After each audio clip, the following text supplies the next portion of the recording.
فاسجد له وسبحه ليلا طويلا إن هؤلاء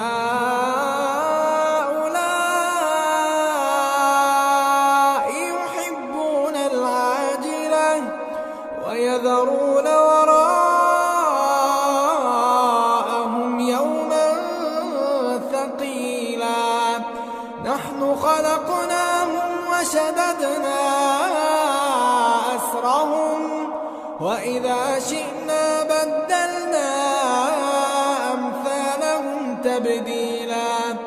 إن هذه تذكرة فمن شاء